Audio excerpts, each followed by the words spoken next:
नमस्कार, VNM news में आप सभी का स्वागत है। मैं हूं रंजना दवे। देश दुनिया की छोटी बड़ी खबरों से पहले आइए नजर डालते हैं आज की हेडलाइंस पर। 2 साल की सजा के बाद राहुल गांधी की संसद सदस्यता रद्द, कहा भारत की आवाज के लिए लड़ रहा हूं, हर कीमत चुकाने के लिए तैयार।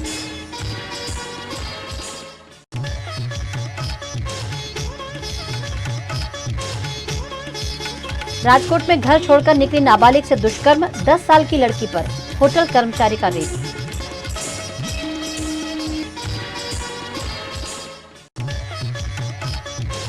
और बेटे की अच्छी परवरिश के लिए 15 साल बाद मां ने शुरू की पढ़ाई, बेटे को पायलट बनाने दे रही हैं बोर्ड परीक्षा।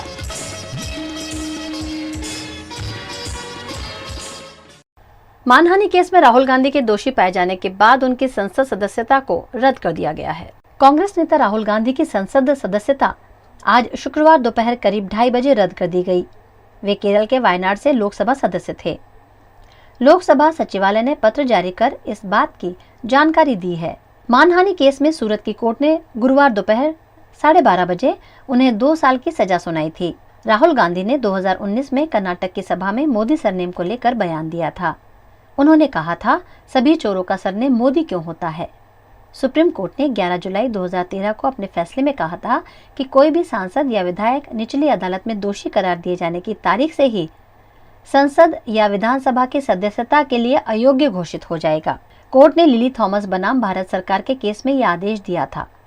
इससे पहले कोर्ट का आखिरी फैसला आने तक विधायक या सांसद की सदस्यता खत्म नहीं करने का प्रावधान था।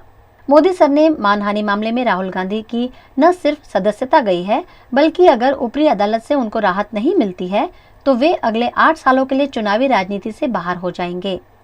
दरअसल कानून कहता है कि 2 साल तक अगर किसी विधायक या सांसद को सजा होने पर उनकी सदस्यता रद्द हो जाएगी। इसके बाद सजा खत्म होने पर भी वो 6 साल तक चुनाव लड़ने पर अयोग्य माना जाएगा। ये नियम कोर्ट का फैसला आने के तुरंत बाद लागू हो जाता है। ये नियम जन प्रतिनिधित्व कानून 1951 की धारा 8/3 के तहत लागू होता है। देश के अन्य राज्यों की तरह गुजरात में भी नाबालिगों के साथ दुष्कर्म जैसे मामले लगातार सामने आ रहे हैं। एक ऐसा ही किस्सा राजकोट में दर्ज हुआ जो किसी को भी झकझोर कर रख देगा। राजकोट के पौष इलाके में रहने वाली 10 साल की बच्ची ने अपने पिता से मोबाइल और डॉगी लेने की जिद की थी, लेकिन जिद पूरी नहीं करने पर बच्ची मोबाइल और एक्टिवा लेकर घर से निकल गई और सीधी कोटेचा चौक निकट की केके होटल पहुंची और कमरा मांगा, लेकिन होटल के कर्मचारी ने उसे दूसरी होटल में ले जाकर उसके साथ दुष्कर्म किया। इस मामले पुलिस ने पॉक्सो एक्ट के तहत मामला दर्ज कर आरोपी को गिरफ्तार कर लिया है। 20/3/2023 રોજ આ કામે જે ભોગ બનનાર છે એના ઘરે મોબાઈલ સંબંધે એના ફાધર મધર સાથે થોડું એને વાદ વિવાદ થતા પોતાના ફાધરનો મોબાઈલ અને એક્ટિવા લઈ અને એ ઘરેથી નીકળી ગયેલી હતી અને જે સંબંધે ગાંધીગ્રામ પોલીસ સ્ટેશનમાં IPC 363 હેઠળનો ગુનો એમના ફાધરની કમ્પ્લેન અનુસંધાને દાખલ છોકરી 10 વર્ષની ઉંમર હતી એટલે IPC 363નો ગુનો દાખલ કરવામાં આવ્યો હતો। ત્યાર પછી જે આજે ભોગ બનનાર મતલબ જે બાળકી જે છે એ મળી આવતા ગુનાના કામે એમના ફાધર એ બાળકીની પૂછપરછ કરતા હકીકત એવી જણાઈ આવેલ છે કે આ જે બાળકી હતી એ ઘરેથી નીકળ્યા પછી એક KK હોટલમાં એ પહેલાં અગાઉ જમવા ગયેલી હશે, ત્યાં આગળના જે રિસેપ્શન કાઉન્ટર પર કોઈ વ્યક્તિ બેઠો હશે એના સંપર્કમાં એ ઇન્સ્ટાગ્રામના માધ્યમથી આવેલી અને ઘરેથી નીકળ્યા પછી એણે એ હોટલમાં એ ફરીથી ગઈ હતી। ત્યાં જે વ્યક્તિ તે વખતે એના સંપર્કમાં આવેલો વ્યક્તિ ત્યાં હોટલ પર નહોતો, પરંતુ એનો મોબાઈલ નંબર એને મેળવી અને ફરી એનો સંપર્ક કર્યો હતો અને ઘરેથી નીકળી હતી એટલે રાત્રે કોઈ જગ્યાએ રોકાવું હતું એટલે એ જે વ્યક્તિ હતો જેના એ સંપર્ક ઇન્સ્ટાગ્રામથી એના સંપર્કમાં આવતો એ આરોપી સાથે એને કોન્ટેક્ટ કર્યો આરોપીનો અને એ લોકો બંને એ રિજન વિસ્તારમાં જે આવેલી હોટલ જે છે ત્યાં આગળ એ લોકો રોકાયેલા હતા। બાળકીની ઉંમર નાની હોય, નાબાલિગ હોય એટલે જે વ્યક્તિ એની સાથે જે આ કામનો જે આરોપી છે એની સાથે ગયેલો તેણે ખોટા પોતાના પાસેના ID પરથી હોટલમાં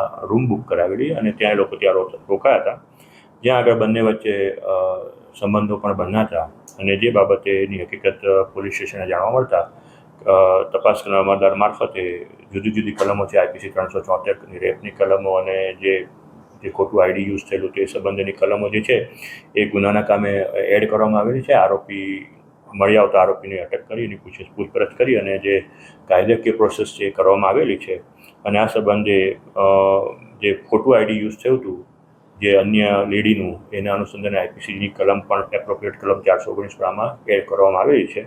આ બાબતે જે જરૂરી આધાર પુરાવાઓ છે મેળવવાની પ્રોસેસ ચાલુમાં છે.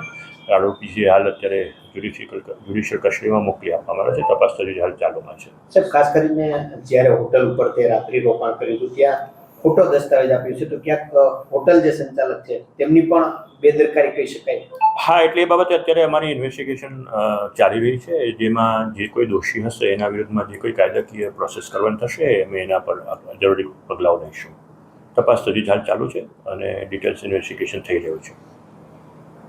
कई सालों पहले पढ़ाई छोड़ने के बाद वडोदरा की सिंगल मदर फरहीन अपने बेटे को पायलट बनाने के लिए इन दिनों 10वीं की बोर्ड परीक्षा दे रही हैं।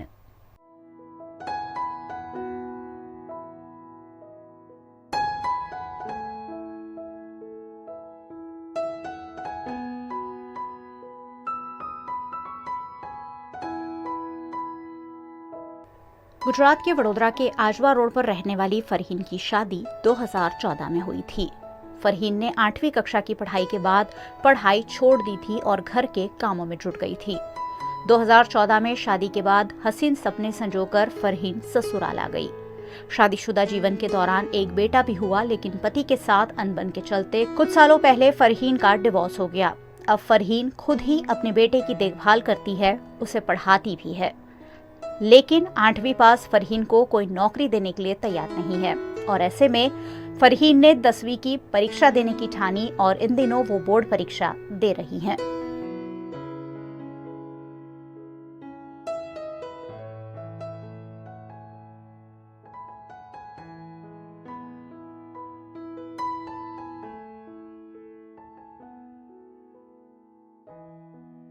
फरहीन खाना बनाकर और छोटा मोटा सिलाई काम कर फिलहाल तो अपना और बेटे का गुजारा चला रही है, लेकिन उसे बेटे को पायलट बनाना है और इसलिए वो खुद पढ़ लिख कर अच्छी नौकरी करना चाहती है। 10वीं की एग्ज़ाम दे रही हूँ अभी। मैं 8 पास थी। मैंने 2014 में 2008 में मैंने 8 क्लियर किया था और 2014 में मेरी शादी हुई और 2000 अभी ये जो लॉकडाउन लगा ना, तब मेरा डिवोर्स हुआ। तो मुझे डिवोर्स के बाद मुझे वो जॉब के लिए बहुत ज़रूरत थी। तब मेरे को किसी ने 8 पास में किसी ने भी जॉब नहीं दी। बोलते हैं तुमको कुछ आएगा नहीं, तुम होशियार नहीं हो। जब कुछ भी किसी ने भी मुझे जॉब नहीं दी। मार्ट में भी गई थी, हर जगह पे मैं गई थी, मुझे किसी ने जॉब नहीं दी। तो फिर मैंने सोच लिया कि मैं 10वीं की एग्ज़ाम दूंगी और क्लियर करूँगी। 10वीं की एग्ज़ाम देती हूँ, फिर 12 की भी दूंगी मैं एग्ज़ाम। और मेरे को नर्सिंग क्लास भी करना है। 10 पास के बाद मैं नर्सिंग क्लास करने वाली हूँ। अभी मैं रोटी का काम करती हूँ, मेहंदी का भी काम करती हूँ, घर पे सिलाई का काम भी करती हूँ। जो टाइम पे जो भी मेहनत मिलती है, मैं बगैर थकान के कुछ भी हो, मतलब मैं मेहनत कर लेती हूँ मेरे बेटे के लिए। मुझे मेरे बेटे को पढ़ाना है, मेरे बेटे को पायलट बनना है, तो मैं उसके लिए बहुत मेहनत करती हूँ। और मेरे बेटे के लिए मुझे घर भी खरीदना है, क्योंकि मेरा बेटा बहुत छोटा है। आगे की लाइफ का भी मुझे सोचना है ज़्यादा, और मैं मेरे बेटे के लिए हर मेहनत करने को तैयार हूँ। फरहीन स्कूल नहीं जाती है, लेकिन यूट्यूब और किताबों से खुद ही पढ़कर परीक्षा दे रही है। 10वीं के बाद फरहीन 12वीं की परीक्षा देने की भी तैयारी कर रही है, ताकि उसे अच्छी नौकरी मिल सके और वो अपने बच्चे को एक अच्छा जीवन दे सके।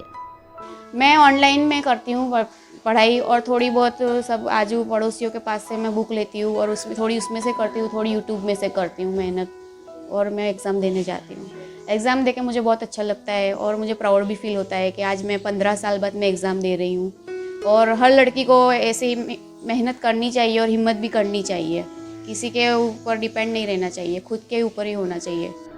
बुलंद हौसलों की धनी फरहीन सभी सिंगल मदर महिलाओं से कहती है कि जीवन में आगे बढ़ने के लिए पति का होना जरूरी नहीं है। अगर आपकी इच्छा शक्ति प्रबल है तो आप जरूर अपना और अपने बच्चों का अच्छा पालन पोषण कर पाएंगे। तो बધી જ છોકરીઓને કહું છું કે ગર્લ્સ થઈને કોઈ જ જાતની હાર માનવી ના જોઈએ। હસબન્ડ હોય તો જ લાઈફ નીકળે એ વસ્તુ પાક્કી નથી કે હસબન્ડ વગર પણ લાઈફ આપણે કાઢી જ શકીએ છીએ। આપણે હौसलो રાખવો જોઈએ કે હસબન્ડ વગર લાઈફ કાઢીએ આપણે।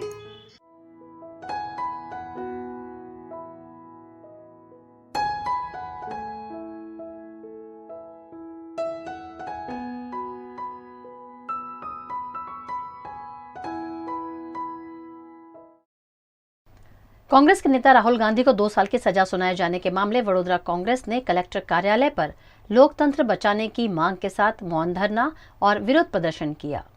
मोदी सरनेम वालों को चोर कहने पर कांग्रेस के नेता राहुल गांधी को गुजरात की सूरत कोर्ट ने 2 साल की सजा सुनाई है। यह सजा केंद्र और राज्य की भारतीय जनता पार्टी की सरकार की प्रजा विरोधी नीति और हिटलर शाही का नमूना होने के आरोप लगाते हुए कांग्रेस पार्टी द्वारा सजा का विरोध किया जा रहा है। वडोदरा कांग्रेस द्वारा भी इस मामले पर कलेक्टर कार्यालय पर लोकतंत्र बचाने की मांग के साथ हाथों में बैनर पोस्टर लेकर मौन धरना और विरोध प्रदर्शन का कार्यक्रम आयोजित किया गया, जिसमें वडोदरा के अध्यक्ष ऋत्विज जोशी, कांग्रेस के विपक्ष नेता अमीर रावत, चंद्रकांत श्रीवास्तव, हेमांगिनी कोलेकर समेत के कांग्रेस नेता शामिल हुए। हमारे नेता राहुल गांधी जो भारत जोड़ो यात्रा लेके निकले कन्याकुमारी से लेकर कश्मीर तक, उस यात्रा में लोगों ने जो अपनी वेदना बताई और भारत जोड़ने की बात जो राहुल जी लेकर निकले, यात्रा को बहुत बड़ी सफलता मिली पूरे देश में, हर राज्य में। उसको देख के भारतीय जनता पार्टी कहीं ना कहीं बौखला गई है और जो मुद्दा है प्रजा के मुद्दे, यानी प्रजा की लड़ाई राहुल गांधी लड़ रहे हैं, उसको लेके वो लोग जो महंगाई का मुद्दा है, जो बेरोजगारी का मुद्दा है, ये सब मुद्दे को भटकाने के लिए पूरा ये लोग राहुल गांधी के ऊपर लेके जाते हैं। कल सूरत में जो कोर्ट में तारीख थी, राहुल जी ने हमेशा कोर्ट का, कांग्रेस पार्टी ने कोर्ट का सम्मान किया है। किसी भी स्टेट में जहां पे भी इन्होंने मानहानि का दावा किया, हमेशा वो स्टेट में तारीख में हाजिर हुए हैं। लेकिन जिस तरह से प्रजा के मुद्दे को साइड पे करके सिर्फ किसी एक नेता को टारगेट करना क्योंकि वो सच की लड़ाई लड़ रहा है, वो भारतीय जनता पार्टी की पोल खोलने की काम कर रहा है। वो अदानी और मोदी जी के जो रिलेशन है उसकी पोल खोलने के काम कर रहे हैं। आप देखिए पार्लियामेंट में भी क्या चल रहा है, लोकसभा में भी कोई सुनवाई नहीं हो रही, कोई प्रतिनिधि को बोलने का अधिकार नहीं है। तो आज मेंबर ऑफ पार्लियामेंट का ये हालत है, एमएलए का ये हालत है, तो सामान्य प्रजा का क्या होगा। लोकशाही बचाने का ये हमारा मौन धरना का एक प्रोग्राम पूरे गुजरात में है, उसके बागरूप वडोदरा में भी कलेक्टर ऑफिस के बाहर किया है। राहुल गांधी को 2 वर्ष की सजा हुई और 2 वर्ष की सजा करवाने में आई।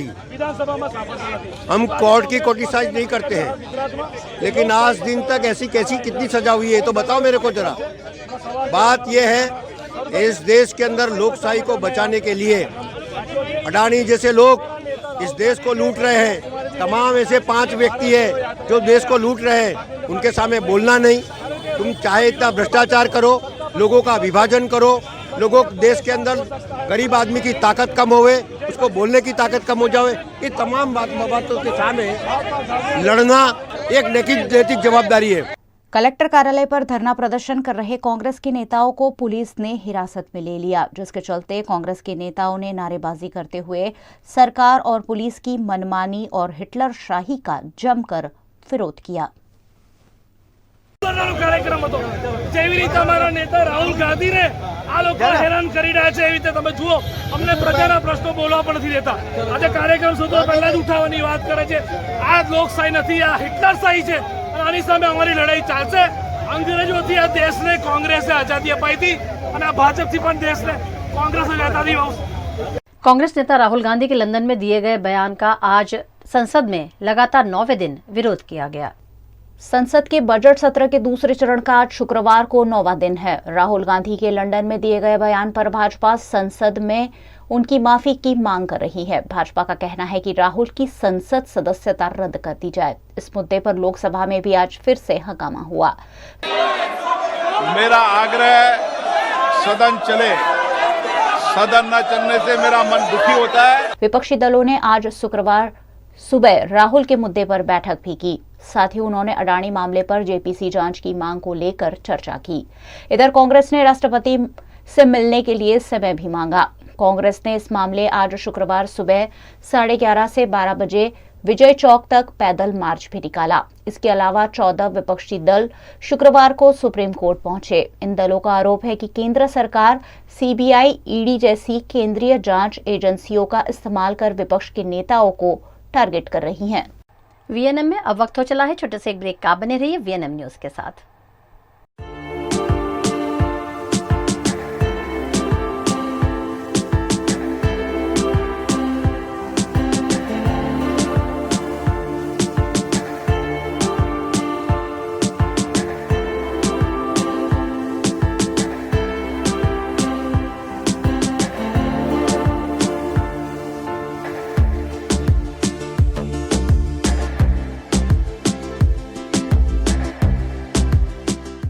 भारत ले रहा है इलेक्ट्रिक अंगड़ाई। क्यों ना हम साथ चले, साथ चले, साथ बढ़े, साथ बढ़े, देश मेरे, देश मेरे।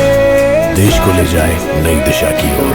आपका जॉय, भारत का जॉय। વડોદરાના ઘણા વિસ્તારો જેમ કે અકોટા, માંજલપુર, અલકાપુરી, મકરપુરા વગેરે વગેરે વિસ્તારોના લોકો ચિંતામાં છે. આ ચિંતાનું કારણ છે વડોદરાના લોકોમાં વધતી ઈર્ષા. જી હા, અને આ ઈર્ષાનો સ્ત્રોત છે તરસાલી એરિયામાં આવેલ રેઝિડેન્શિયલ પ્રોજેક્ટ દર્શનમ પ્લેસ.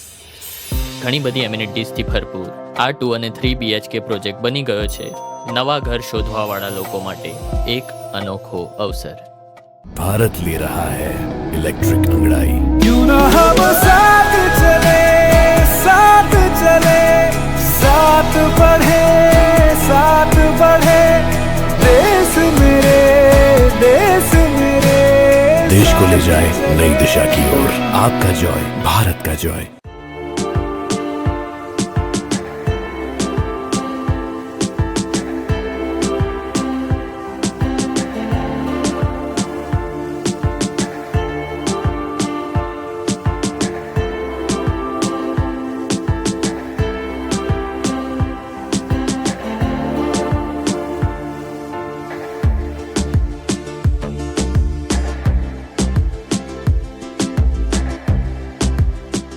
गुजरात के वडोदरा के सेवासी में 400 साल पुराने तालाब को बिल्डर मिट्टी से भर रहे हैं, जिसका ग्रामीण निवासियों द्वारा विरोध किया गया। एक और वडोदरा महानगर पालिका द्वारा तालाबों के ब्यूटिफिकेशन पर लाखों रुपए खर्च किए जा रहे हैं। वहीं दूसरी ओर सेवासी में 400 साल पुराना तालाब बिल्डर द्वारा मिट्टी डालकर भरा जा रहा है, जिसका ग्रामीण निवासियों ने विरोध किया। आ एक जग्या है कि सेवासी में एक वणकर समाज है, वणकर समाजनी आ तलाव है અને તેને અત્યારે આજુબાજુની જે બિલ્ડરો ખરા એ દ્વારા પૂરવામાં આવી રહ્યું છે. જ્યાં આગળ આજુબાજુ બિલ્ડરો પોતાની ત્યાં આગળ એમનું બાંધકામ કરે એની માટી ખોદી અને આ તળાવને પૂરી રહ્યા છે. તમે જોઈ શકો છો કે સામે 50 થી 60% તળાવ પૂરી દેવામાં આવ્યું છે. बड़ौदा महानगर पालिका के अंदर अभी अभी सेवासी गांव का समावेश हुआ है और सेवासी गांव में ये जो तालाब है उसको बोलते हैं धेल तालावड़ी, जो 400 साल पुरानी है। एक तरफ गुजरात सरकार तालाब को ऊंडा कर रही है ताकि वहाँ पर जलाशय हो सके, पानी का संग्रह हो सके, लेकिन कहीं माले तुजार बिल्डर जो है उन्होंने यह काम किया है कि ये तालाब को पूरने का काम किया है। गामजनों ने आज बड़ी तरीके से उनका विरोध किया है और अभी ये गामजन आवेदन पत्र देने के लिए कलेक्टर की यहाँ जा रहे हैं। गुजरात के वडोदरा में Baroda hospital and research centre द्वारा गुजरात में पहली बार आधुनिक ऑर्बिटल एथेरोक्टोमी से इलाज की सफल शुरुआत की गई है। Baroda heart institute and research centre में एक बुजुर्ग महिला को छाती में बीमारी के बाद एंजियोग्राफी कर बाईपास सर्जरी की सलाह दी गई थी, लेकिन बाईपास सर्जरी उनके लिए गंभीर होने की वजह से विशेषज्ञ डॉक्टर्स ने ऑर्बिटल एथेरोक्टोमी से सफलतापूर्वक उनकी एंजियोप्लास्टी की है। पूरे गुजरात में इस प्रक्रिया से एंजियोप्लास्टी का ये पहला मामला है जिसमें बरोड़ा हार्ट इंस्टीट्यूट के विशेषज्ञ cardiologist doctor Parvinder Singh, doctor Mahesh Basarge, doctor Falgun Panchal, doctor Hussain Bhatia, doctor Sagar Shah और डॉक्टर शेषराव पवार की अहम भूमिका रही। गुजरात में फर्स्ट केस जिसको हम ऑर्बिटल एथेरेक्टोमी कहते हैं, ये टेक्नोलॉजी से किया है। हम सब जानते हैं कि भाई जो भी मरीज़ सीवियरली हार्ट डिसीज़ वाले हैं उनमें ब्लॉकेजेस की रचना ऐसी सीवियर कैल्सीफाइड और हार्ड होती है कि रूटीन एंजियोप्लास्टी नहीं हो सकी। वैसे high risk calcified coronary artery disease के पेशेंट्स के लिए ऑर्बिटल एथेरेक्टोमी एक नई टेक्नोलॉजी है। जैसे रूटीन एंजियोप्लास्टी में ऑपरेशन के बगैर ट्रीटमेंट होता है, वैसे ही विदाउट ऑपरेशन ये टेक्निक में एंजियोप्लास्टी जैसा एक कैथेटर पे डायमंड बर्थ होता है जो 80,000 to 1,20,000 RPM स्पीड पे रोटेट होके जो भी सीवियरली कैल्सीफाइड ब्लॉकेज है उसमें से कैल्सिफिकेशन और ब्लॉकेज दूर करता है। और उसके बाद में हम जैसे नॉर्मल केस में स्टेंट डिप्लॉयमेंट करते हैं वैसे एंजियोप्लास्टी स्टेंटिंग करके पेशेंट को सक्सेसफुल ट्रीटमेंट कर सकते हैं। ये एक एंजियोप्लास्टी टेक्निक का ही एक्सटेंशन है, इसीलिए पेशेंट 4 से 6 घंटे में मोबिलाइज हो सकता है और 3rd या 4th डे डिस्चार्ज भी हो सकता है। सो पेशेंट्स जो बाईपास या एंजियोप्लास्टी के लिए पहले सूटेबल नहीं थे, जिनको हम कंपलसरी मेडिकल मैनेजमेंट पे ही रखते थे, वो पेशेंट्स के लिए ये नया टेक्नोलॉजी यूज़फुल हो सकता है। अभी अगर आज की तारीख में आप पूछे तो हार्ट अटैक का risk is not more than 5% of death in first से 2 weeks because of all this successful angioplasty techniques. जो यंग पेशेंट में हार्ट अटैक नहीं हो या आए तो क्या करना है, तो इसके लिए हमको प्राइमरी प्रिवेंशन जो बोलते हैं कि भाई हार्ट अटैक नहीं है, उसके लिए positive lifestyle which includes diet, exercise, lifestyle, avoidance of tobacco smoking and stress modification, ये 5 चीज़ें हैं जो हमें हार्ट अटैक नहीं हो इसके लिए, जिसको हम प्राइमरी प्रिवेंशन बोलते हैं, ये करनी चाहिए। और एक बार हार्ट डिसीज़ हो जाए उसके बाद में हम जो बोलते हैं उसको बोलते हैं सेकेंडरी प्रिवेंशन, कि वापस हार्ट अटैक नहीं हो। इसमें in addition to this prevention factors जैसे medications, regular follow up and various investigations, ये सब करना जरूरी है। गुजरात के डेडियापाड़ा के विधायक चैतर वसावा ने जिला आयोजन अधिकारी द्वारा करोड़ों के कामों का आयोजन करने पर सवालिया निशान उठाए। आम आदमी पार्टी के देडियापाड़ा के विधायक चैतर वसावा कलेक्टर कार्यालय पहुंचे और यहां उन्होंने जिला योजना अधिकारी द्वारा चुने हुए जनप्रतिनिधियों को विश्वास में लिए बिना शुरू किए गए करोड़ों के काम में भ्रष्टाचार के आरोप लगाए। इस मामले चैतर वसावा ने मुख्यमंत्री को भी पत्र लिखा है, लेकिन योग्य जवाब नहीं मिलने पर विधायक खुद राजपीपला कलेक्टर कार्यालय पहुंचे, जिससे कलेक्टर कार्यालय में हड़कंप मच गया। विधायक ने योग्य कार्यवाही नहीं होने पर कलेक्टर कार्यालय के बाहर धरना देने की भी बात कही है। आज अमारे कलेक्टर श्री नर्मदाना चेम्बर सामे धरना पर बेसवाने अमे माननीय मुख्यमंत्री श्री અને પ્રશાસનને લેખિતમાં જણાવેલ હતું, ત્યારે કલેક્ટર શ્રી એમના સત્તાનો ઉપયોગ કરીને જાહેરનામું પાડીને અમને અટકાવેલા છે। ત્યારે આજે અમે જ્યારે જેવા એન્ટર થયા ત્યારે પોલીસ વિભાગે પણ અમને અટકાવેલા છે। ત્યારે અમે એક આવેદન આપ્યું છે, એમાં નર્મદા જિલ્લો કુપોષણ, સિકલ સેલ, સિંચાઈ, આરોગ્ય અને 146 જેટલી જર્જરિત આંગણવાડીઓ, જર્જરિત શાળાઓ જેવા પડકારોનો સામનો કરી રહેલો છે। ત્યારે નર્મદા જિલ્લામાં ચાલુ નાણાકીય વર્ષના 68 કરોડ રૂપિયા આ આયોજન અધિકારીએ બારોબાર એજન્સી સાથે બેસીને સગે વગે કરી દીધા છે। અહીં લોકોને શું જોઈએ છે એ નથી ધ્યાનમાં આપતા, પણ અહીંના લોકોને અધિકારીઓને એજન્સીઓને સામા વધારે રૂપિયા મળે એ પ્રમાણે આયોજન કરવામાં આવે છે। એટલે જિલ્લા આયોજન અધિકારીએ ડેડિયાપાડા અને સાગબારાના વિકાસશીલ તાલુકાને ગ્રાન્ટમાંથી 1 કરોડ ને 33 લાખ રૂપિયા બારોબાર એજન્સીને આપી દીધા છે, ચૂકવણા થઈ ગયા છે। જે હાઈમસ આ સરપંચશ્રીઓ 1 લાખમાં મૂકે છે એ જ હાઈમસના આ અધિકારીએ 10-10 લાખ મંજૂર કરીને ચૂકવી દીધા છે। આ જ અધિકારીએ જિલ્લા વન અધિકારી સાથે મળીને બાયોગેસ મંજૂર કરીને જે આદિવાસીઓના ઉત્થાન માટે, વિકાસ માટે જે પૈસા હતા બારોબાર સગે વગે કર્યા છે। ત્યારે પ્રજાના ટેક્સના લાખોનો પગાર લેતા અધિકારીઓ કરોડોનો ભ્રષ્ટાચાર કરે છે, પછી બી સરકારના પેટનું પાણી નથી હલતું। છેલ્લા 1 અઠવાડિયાથી અમે ધ્યાન દોરાવેલું છે, પછી પણ ત્યારે આવનાર સમયમાં અમને યોગ્ય ઉત્તર ના મળે તો દિન 7 પછી એસડીએમ સાહેબની પરવાનગીથી અહીં જ અમે ધરણા પર બેસવાના છે અને આદિવાસી સમાજને ન્યાય મળે એ તરફ અમે આગળ વધવાના છે। कंपनी में नौकरी के लिए गई हुई 19 साल की लड़की का शव वडोदरा के छाणी कैनाल से बरामद होने पर हड़कंप मच गया है। जरोद के आमलियारा में रहने वाली प्रेरणा शर्मा सयाजीपुरा गांव निकट की कंपनी में पिछले 1.5 साल से नौकरी करती थी। 20 मार्च को सुबह 8 बजे प्रेरणा अपने घर से निकली थी, लेकिन नौकरी के बाद घर वापस नहीं पहुंचने पर 21 मार्च को बापोद पुलिस थाने में मामले की शिकायत दर्ज कराई गई थी। इसी बीच 19 साल की युवती का शव कैनाल से बरामद होने से परिजन सख्ते में आ गए हैं। युवती का शव बरामद कर पोस्टमार्टम हेतु एसएसजी हॉस्पिटल भेज दिया गया है और पुलिस मामले की तफ्तीश में जुट गई है। मृतक लड़की अपने बॉयफ्रेंड के साथ 20 मार्च को बाइक पर बैठकर गई थी, तब से वापस नहीं लौटी है। लड़की का बॉयफ्रेंड भी फिलहाल लापता है। 7 बजे से लेके रात के 3 बजे तक गाड़ी लेके हम पूरे बड़ौदा में घूमे कि यहाँ मिले कि बड़ौदा में ढूंढ लिया हमने पूरी रात। तो मेरी बहन नहीं मिली तो सुबह में हम पूछताछ करने के लिए गए थे कंपनी में, तो कंपनी वाले ने बोला कि 1.5 साल से एक अभय नाम का है, शादीशुदा है, उसकी 17 साल की लड़की है, एक लड़का है 10 साल का, कि वो उसको छोड़ने लेने दोनों टाइम आता था। और जिस दिन वो गई उस दिन भी सुबह में छोड़ने और लेने वो ही आया था और दोपहर में भी वही आता था। ऐसा हमने उसका एड्रेस लिया, उसका नंबर, उसकी वाइफ का नंबर हमने जहाँ तहाँ से ढूंढा। उसकी वाइफ को हमने फ़ोन किया तो उसकी वाइफ ने फ़ोन नहीं उठाया, तो सीधा हम जरूरत पुलिस स्टेशन गए वहाँ पे कंप्लेंट करने के लिए। तो वो पुलिस वाला क्या बोलता है, उसकी वाइफ का तो फ़ोन आया था मेरे पास 10 बजे। वो ऐसा बोल रही थी कि आज मेरा घर वाले ने कुछ बड़ा कांड किया है तो वो आपके पास आ रहा है, आप खुद को हाजिर करने के लिए। जरूरत पुलिस वाले ने क्यों कुछ नहीं किया? फिर भी हम इतना होते हुए भी हम बापोद पुलिस स्टेशन गए रिपोर्ट कराने के लिए। पहले तो 2 कलक बिठा के ही रखा हमको, फिर बोला कि फ़ोटो लेके आओ, तो हम 10 फ़ोटो लेके आए। 10 फोटो लेने के बाद भी जब रिपोर्ट लिख रहे थे ना, तो सर ऐसा ऐसा हुआ है, एक बात लिखे और फिर आजू बाजू बात करने लग जाए। मैं तो सर पूरी बात तो सुन लो, ऐसा ऐसा हुआ। तो रिपोर्ट लिखने में भी ना इतने नाटक कर रहे थे। हम दूसरे दिन गए वहाँ पे पूछने के लिए कि सर कुछ पता चला, तो वो दूसरा सर क्या बोलते हैं पुलिस वाला, अरे जिसके पास रिपोर्ट लिखाई उसके पास जाओ ना, मेरे से क्यों बात करते हो, अभी जाओ कि कल आना। मैं तो सर जिसके पास रिपोर्ट लिखाई उसका नंबर तो दे दो, मेरी बहन 3 दिन से घर पे नहीं आई है सर, टेंशन नहीं होगी, आप बोल रहे कि कल आना आ जाना।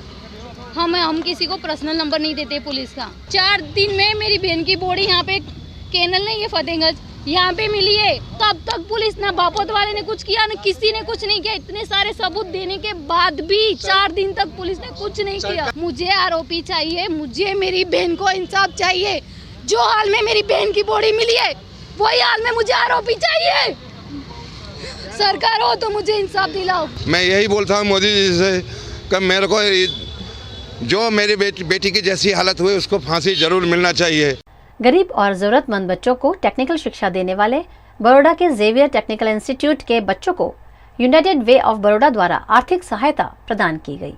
जेवियर टेक्निकल इंस्टीट्यूट पिछले 53 सालों से वडोदरा में गरीब बच्चों को टेक्निकल शिक्षा देता है ताकि उन्हें रोजगार पाने में आसानी हो। वडोदरा के सामाजिक संगठन यूनाइटेड वे ऑफ बड़ौदा द्वारा 2017 से जेवियर टेक्निकल इंस्टीट्यूट के साथ खास प्रोजेक्ट के अंतर्गत छात्रों को सहायता दी जाती है। इस वर्ष भी छात्रों को CNC मशीन खरीदने के लिए यूनाइटेड वे बड़ौदा ने 50 लाख रुपए डोनेट किए हैं। इस मौके पर यूनाइटेड वे ऑफ बड़ौदा के chairman Shivinder Singh Chawla, deputy director Neelam Acharya की उपस्थिति रही। आज जेवियर्स इंस्टीट्यूट को यूनाइटेड वे के तरफ से CNC मिलिंग मशीन मिली है लगभग 50 लाख की।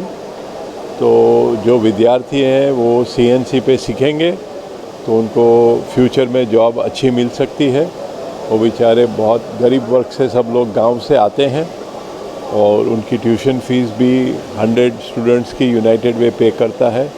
और ऊपर से अगर अच्छी मशीन पे सीखेंगे तो उनको डेफिनेटली अच्छे जॉब, ब्राइट फ्यूचर वो सब मिल सकता है। जेवियर टेक्निकल इंस्टीट्यूट को यूनाइटेड वे की तरफ से हमें ये जो मशीन मिला है वो हम तहे दिल से उनका शुक्रिया कर रहे हैं, क्योंकि इसी मशीन से हमारे बच्चे काफ़ी अच्छा फ्यूचर उनका बना सकते हैं और काफ़ी अच्छा ट्रेनिंग उनको मिलेगा।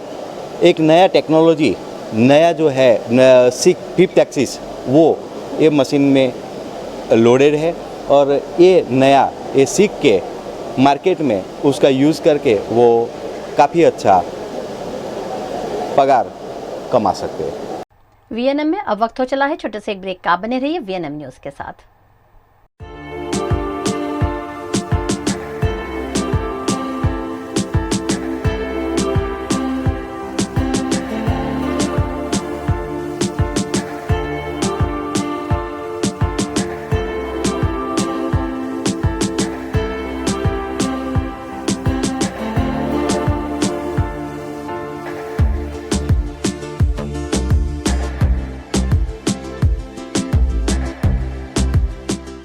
भारत ले रहा है इलेक्ट्रिक अंगड़ाई। क्यों ना हम साथ चले, साथ चले, साथ बढ़े, साथ बढ़े, देश मेरे, देश मेरे। देश को ले जाए नई दिशा की ओर। आपका जॉय, भारत का जॉय। વડોદરાના ઘણા વિસ્તારો જેમ કે અકોટા, માંજલપુર, અલકાપુરી, મકરપુરા વગેરે વગેરે વિસ્તારોના લોકો ચિંતામાં છે। આ ચિંતાનું કારણ છે વડોદરાના લોકોમાં વધતી ઈર્ષા। જી હા, અને આ ઈર્ષાનો સ્ત્રોત છે તરસાલી એરિયામાં આવેલ રેઝિડેન્શિયલ પ્રોજેક્ટ દર્શનમ પ્લેસ। ઘણી બધી એમિનિટીઝથી ભરપૂર આ 2 અને 3 BHK પ્રોજેક્ટ બની ગયો છે નવા ઘર શોધવાવાળા લોકો માટે એક અનોખો અવસર। भारत ले रहा है इलेक्ट्रिक अंगड़ाई। क्यों ना हम साथ चले, साथ चले, साथ बढ़े, साथ बढ़े, देश मेरे, देश मेरे। देश को ले जाए नई दिशा की ओर। आपका जॉय, भारत का जॉय।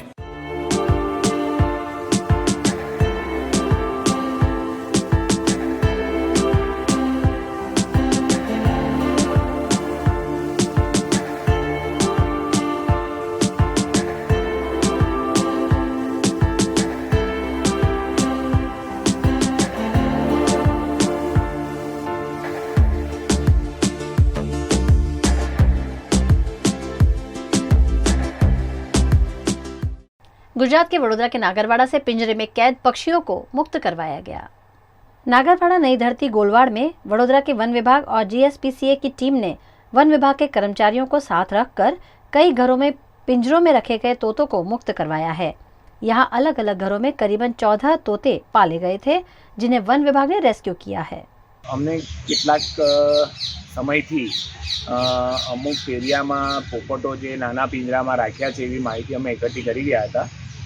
પછી ફોરેસ્ટ ડિપાર્ટમેન્ટમાં RFO સાહેબ, SK સાહેબને અમે જાણ કરી, રાજ સાહેબને, એમને આટલો ટાઈમ આપ્યો હતો સવારે, અને સ્ટાફમાં જાદવ સાહેબ, મીનુ મેડમ અને અન્ય બીજા પરમાર સાહેબ, એમની સાથે રહીને મારા વોલેન્ટિયર રીનવ કદમ અને મનોજ નેપાલી લગભગ 14 નંગ લોકોના ઘરમાંથી નાના પિંજરામાં અને બહુ જ ખરાબ હાલતમાં રેસ્ક્યુ કર્યા છે। અત્યારે વન વિભાગમાં અમે લઈ આવેલા છે।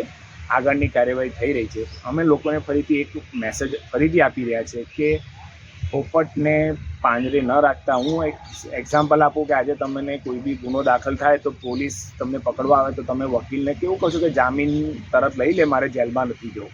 આખી જિંદગી તમે એને પૂરી રાખો છો। બીજું કે હું તમારા છોકરો મને ગમશે તો હું લઈ જઈશ અને મારે ત્યાં રાખીશ ને હું એને જે રીતે મારે ખવડાવવાનું પીવડાવવાનું કે એની ઈચ્છા થાય મને તો જ હું બહાર કાઢીશ, એ તમને ગમશે। અને આ વન્યજીવ જે છે એ વાઇલ્ડ લાઈફ એક્ટ 1972 બહુ મોટો ગુનો બને છે, એમાં તમને ઘણી મોટી સજા બી થઈ શકે છે। માટે લોકોને અમે ફરીથી કહીએ તમારી પાસે આવા કોઈ વન્યજીવ, કાચબા, પોપટ કે અન્ય બીજા વન્યજીવ હોય તો તમે સ્વેચ્છાએ ફોરેસ્ટ ડિપાર્ટમેન્ટને જમા કરાવી દો। એમનો હેલ્પલાઇન નંબર છે 9429558886 અને 3, અને તમને એ ના લાગે તો મારો મોબાઈલ નંબર છે 9825011117। 23 मार्च को भारत शहीद दिवस के रूप में मनाता है। इस मौके पर देश भर में कई आयोजन किए गए। वडोदरा में भी शहीद दिवस पर आम आदमी पार्टी ने मशाल रैली निकाली। देश भर में मनाए गए शहीद दिवस के उपलक्ष्य में गुजरात के वडोदरा शहर में आम आदमी पार्टी द्वारा ब्लड डोनेशन कैंप और मशाल रैली का आयोजन बीती शाम किया गया। वीर भगत सिंह, सुखदेव और राजगुरु के बलिदान को याद करते हुए आम आदमी पार्टी के कार्यकर्ताओं ने कीर्ति स्तंभ से लेकर भगत सिंह चौक तक मशाल रैली का आयोजन किया। इस मौके पर ब्लड डोनेशन कैंप भी आयोजित किया गया और सामाजिक उत्तरदायित्व का वहन करने का प्रयास किया गया। शहीद भगत सिंह आजम को फूल अर्पण करके शहीदी का हमने पर्व मनाया है, और आज जो देश में चल रहा है उसके बारे में हमने ब्लड डोनेशन कैंप भी किया है आज उसके लिए।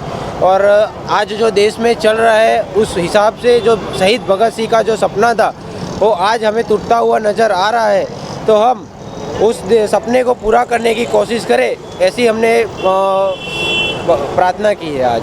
जैसे सुखदेव जी, भगत सिंह और राजगुरु जी, जिन्होंने अपना त्याग और बलिदान करके इस देश को आज़ादी के अंदर बहुत ही बड़ा योगदान दिया है, आज उनकी पुण्यतिथि पर हम बड़ौदा शहरवासी और आम आदमी पार्टी बड़ौदा शहर की तरफ से उनको विनम्र श्रद्धांजलि देते हैं। गुजरात के वडोदरा शहर में श्रवण सेवा फाउंडेशन ने वडोदरा पुलिस के सहयोग से 5 साल बाद 2 बिछड़े लोगों को अपने परिवार से मिलवाया है। वलसाड़ के धीरू पटेल पिछले 5 सालों से वडोदरा के फुटपाथ पर रहकर जिंदगी जी रहे हैं।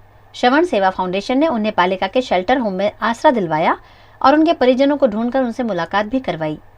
ऐसे ही नानू परमार भी 1.5 महीने से अपने परिवार से बिछड़ गए थे, जिन्हें श्रवण सेवा ग्रुप ने पुनः परिवार से मिलवाया है। आज મને મળ્યા એટલું મારા મગજમાં મેં જોઈ લીધું કે મારા ઘેરથી છે એવી મને નજર પડી ગઈ, જોઈ એટલે નજર પડી ગઈ સાચી વાત તે મને ખ્યાલ પડતી નથી, કોઈ મગજમાં આવતું નહોતું મને, કોઈ ભાન નહીં, કોઈ વિચાર નહીં, કોઈ વિસ્તાર નહીં, કઈ જગ્યા પર નહીં, કઈ પડ્યો છે, કઈ રહું છું એ મને ખ્યાલ છે જ નહીં। શ્રવણ સેવાને મેયર સાહેબ ટેયુરભાઈ પૂર્વ મેયર ટેયુર રોટડિયા અને ધારાસભ્ય ટેયુરભાઈ દ્વારા અટલાદા શેલ્ટર હોમ સોંપવામાં આવેલું। તે દિવસ 9 તારીખે 2 ભાઈને અમે લઈને આવેલા, તેમાં નાનાભાઈ પરમાર અને ધીરુભાઈ પટેલ, તેમના માટે એમને અહીંયા રહેવાની વ્યવસ્થા કરેલી। તો અમે મજરપુર પોલીસ સ્ટેશનમાં જાણ કરેલી કિશનભાઈને, ત્યારે એમને દ્વારા ધીરુભાઈ પટેલના પરિવાર અને નાનાભાઈ પરમારના પરિવારને અહીંયા લઈને આવવામાં આવ્યા છે અને એમનું આજે પરિવાર સાથે મિલન થયું છે। જ્યારે ધીરુભાઈ પટેલ 3 વર્ષે પરિવારને મળી રહ્યા છે અને નાના ભાઈ 1.5 મહિને એમના પરિવારને મળી રહ્યા છે. આજે એમના ઘરોમાં ખુશીનો માહોલ છે. गुजरात के सुरेंद्रनगर के धागंद्रा में 16 साल की लड़की ने जहरीले कोबरा को सुरक्षित रेस्क्यू कर जंगल में छोड़ दिया है. सुरेंद्रनगर जिले के धागंद्रा के ग्रामीण और शहरी इलाके में जहरीले सांप लगातार बाहर निकल रहे हैं. धागंद्रा के सोलड़ी में गौरी झिंझुवाड़िया की वाड़ी में जहरीला कोबरा सांप देखा गया जो करीबन 5 फीट लंबा था. इस कोबरा सांप को 16 साल की नैन्सीबा झाला ने सुरक्षित रूप से रेस्क्यू कर जंगल में छोड़ दिया है.